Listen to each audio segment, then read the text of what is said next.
네, 안녕하세요. 오스킨 성형외과 이태근 대표 원장입니다. 자, 오늘은 5스텝 목주름과 이중턱 리프팅이라는 것을 주제로 제가 말씀을 드리려고 하고요. 이것은 이제 닥터 로릭의 우리 PRS라고 해서 미국의 성형외과 학회지에 등재되었던 닥터 로릭의 논문을 기본으로 해서 준비하는 시간을 가져봤습니다.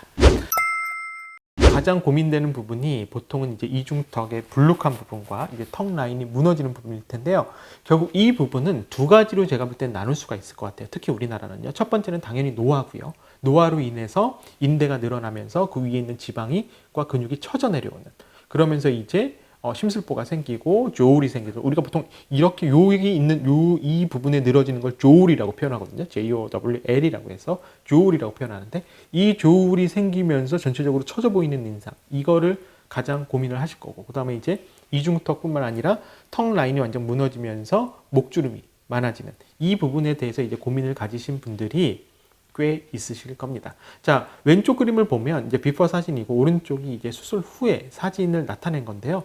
결국에는 우리가 이중턱이나 넥 리프트다라는 것의 목표는 뭐냐면, 이중턱을 개선해 주면서 상대적으로 턱 라인을 명확히 만들면서 처져 있는 조울을 최대한 원래의 위치대로 당겨주는 거죠.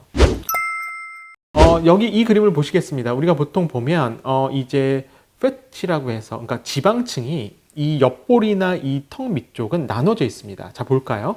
이 그림에서 보면 슈퍼리어 조울 팻이라고 해서 조울의 위쪽에 이제 팻이 하나 있고요. 그 다음에 그 옆에 분홍빛으로 inferior joule fat, 그러니까 조울의 아래쪽에 있는 팻이 있습니다. 그리고 밑쪽에 우리 턱 이 부분 쪽에 있는 팻이 submandibular joule fat compartment라고 해서 이 지방들이 나눠져 있습니다.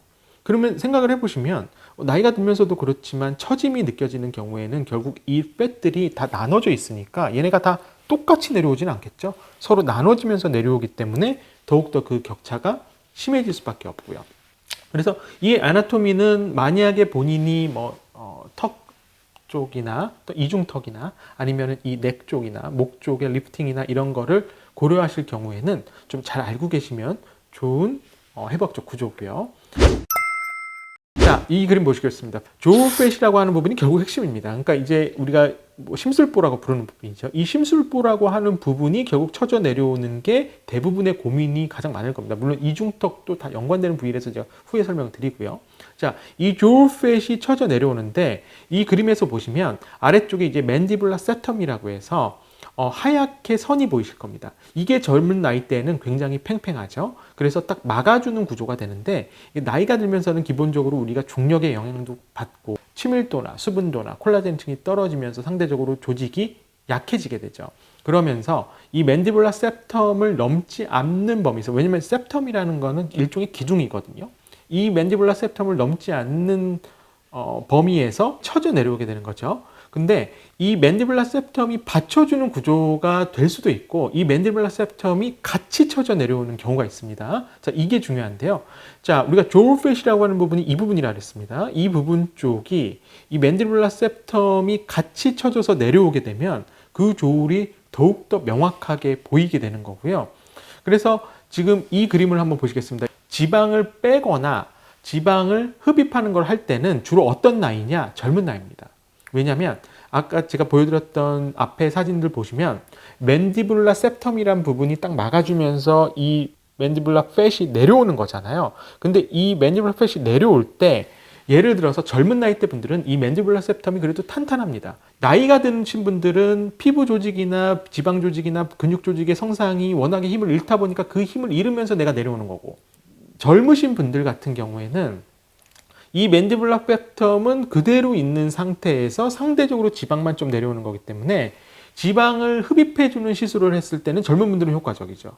왜냐면 받쳐주는 기둥 구조는 그래도 탄탄한 상태니까요. 근데 이제 나이가 50대, 60대가 지나시면서부터는 앞의 그림처럼 맨디블라 세텀이라고 하는 밑에 받쳐주는 구조도 함께 약해지기 때문에 얘를 함께 교정시켜주는 게 좋은 겁니다. 그래서 얼굴 지방 흡입은 20대, 30대, 40대 초반 요 정도까지의 젊은 나이대 분들에서 제 생각에는 좀 더 효과적인 시술인 거고요. 나이가 이제 40대 후반 50대로 넘어가시는 분들은 기본적으로 얼굴에 받쳐주는 기둥 구조들도 약해지기 때문에 단순히 팻만 빼낸다? 그러면 오히려 더 처짐은 심해질 수가 있는 거죠. 그래서 이제 얼굴에서 내가 이제 처진 조울이나 아니면은 블록하게 처진 부분이나 아니면은 이중턱 부분이나 이런 거를 할 때는 가장 흔하게는 이제 우리가 지방 흡입을 생각하게 되는데 그 지방 흡입을 할 때도 나의 나이대와 나의 얼굴의 탄력도에 따라서 수술적인 플랜은 분명히 바뀔 수가 있습니다. 그래서 그것을 좀 잘 기억하셨으면 좋겠고요. 자, 요 그림은 이제 우리가 플라티스마 윈도우라고 해서 자, 우리가 보통 나이가 드시면서는 이 부분이 이렇게 갈라져 보이는 경우가 꽤 많죠. 그 이유가 왜냐면 지금 이 그림처럼 목 쪽에 위치해 있는 플라티스마라는 근육이 힘을 잃으면서 벌어지는 겁니다. 그럼 힘을 잃으면서 벌어지면 그거는 이제 수술적으로 어떻게 쪼매줘야겠죠. 그게 이제 보통 플라티스마 수술이라고 우리가 부르는 거고요. 여러분들이 흔히 좀 아시기에는 뭐 근육 묶기 뭐 이렇게 알고 계시더라고요.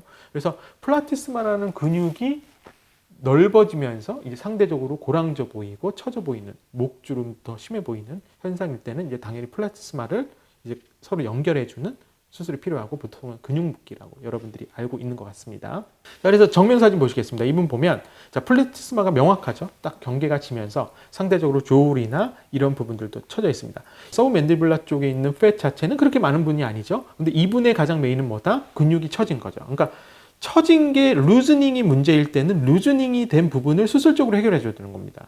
그래서 이제 벌어진 플라티스마를 쪼매주고, 그러니까 타이트닝을 시켜주고, 그 다음에 이제 처져 있는 조울이나 이런 부분은 안면 거상술을 해서 당기는 수밖에 없는 겁니다. 왜? 이 안쪽에서 처져 있는 부분을 정확하게 다 위로 올려줘야 되거든요. 그러니까 이런 분들은 기본적으로 루즈닝이 일어난 분들은 안면 거상술이나 목 거상술 이렇게 우리가 귀 앞쪽에서 피부를 절개해서 끌어올리는 수술을 할 수밖에 없는 케이스고, 이분이 이제 그런 케이스라고 보시면 됩니다. 수술 결과표에서 보시면요, 이제 턱 라인 쪽, 그러니까 안면 거상술이나 우리가 목 거상술은 기본적으로 턱의 라인이나 얼굴의 라인이 좋아지는 수술이거든요. 이게 얼굴의 볼륨을 개선시켜준다라는 느낌보다는 얼굴의 라인을 개선시켜준다라고 보시면 되고, 그 라인 중에 가장 큰 게 조울이라고 하는 부분이 되는 거죠. 자, 오늘의 가장 핵심이라 보시면 됩니다. 이거를 마지막으로 이제 제가 정리하고자 하는데요. 5-step sequencing to neck lift for optimizing result. 1번, 2번, 3번, 4번, 5번으로 이제 닥터 로리건 표현을 한 건데요. 자, 첫 번째는 우선적으로 목과 얼굴에 스킨의 언더마이닝을 해야 합니다. 그러니까 우리가 페이셜하고 넥 쪽에 처진 부분이 있으면 그 부분 쪽을 이제 당겨줘야 되기 때문에 피부를 언더마이닝 하는 게 필요할 거고, 이제 두 번째는 서브멘탈 쪽으로 액세스를 하는데 이게 팻이 많은 거냐? 그러면 당연히 팻을 빼주는, 그러니까 지방이 많은 거면 지방을 빼주는 지방 흡입이 필요할 거고, 이건 지방이 처진 게 아니라 지방이 많은 게 아니라 피부가 많이 늘어지고 근육이 많이 늘어진 거다. 그럼 그거는 지방을 빼줄 필요는 없죠. 왜냐면 필요 없는 지방을 빼게 되면 오히려 늘어짐, 루즈닝은 심해가 되는 거거든요.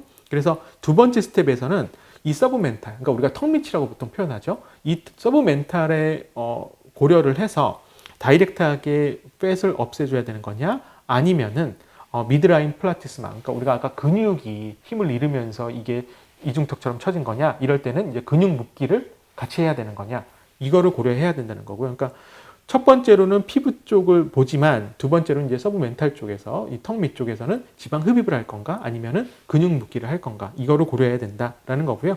세 번째는 라테럴 플라티스마 윈도우를 통해서 이제 이 바깥쪽을 얼마만큼 당겨줄 거냐, 그래서 턱 라인이나 조울 라인을 어느 정도 개선시켜 줄 거냐라는 것을 판단하는 거고요. 자, 네 번째는 컨투어를 보는 겁니다. 그래서 이 컨투어를 봐서 맨디블라 세텀 자체가 많이 늘어져 있을 경우에는 이 맨디블라 세텀을 릴리즈 시키면서 같이 올려줘야 이 조울이 같이 올라오는 거고요. 맨디블라 세텀 자체가 어느 정도 인텍트하다, 그러니까 어느 정도 그 기능이 이 바깥쪽에서 당겨도 인텍트하다라고 할 때는 맨디블라 세텀을 컨저베이티브하게 보존적으로 보존하는 방법에서 수술을 시행하는 겁니다. 자, 마지막으로는 이제 얼굴에 안면거 상술이 같이 필요한 경우에는 스마스층, 우리가 보통 안면거 상술에서는 얼굴 근육층이라고 표현하는데요. 이 얼굴 근육층이 이제 이 조울 쪽 부분과 넥 쪽 부분이 어느 정도 밸런싱을 맞출 수 있느냐를 통해서 동시에 진행을 하느냐, 아니면은 이분은 조울 쪽만 선택적으로 플라티스마랑 이렇게 해결을 해주냐, 이거에 따라서 이제 5스텝으로 나누고 있다라고 보시면 될 것 같습니다.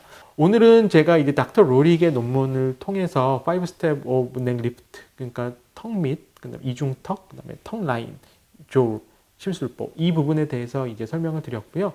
조금 혼란스러운 내용일 수는 있지만 그래도 여러분들이 시간이 되실 때 이 논문을 통해서 이제 한 내용이기 때문에 한번 리뷰를 해보시면 훨씬 도움이 되시지 않을까라고 해서 제가 준비를 해봤습니다.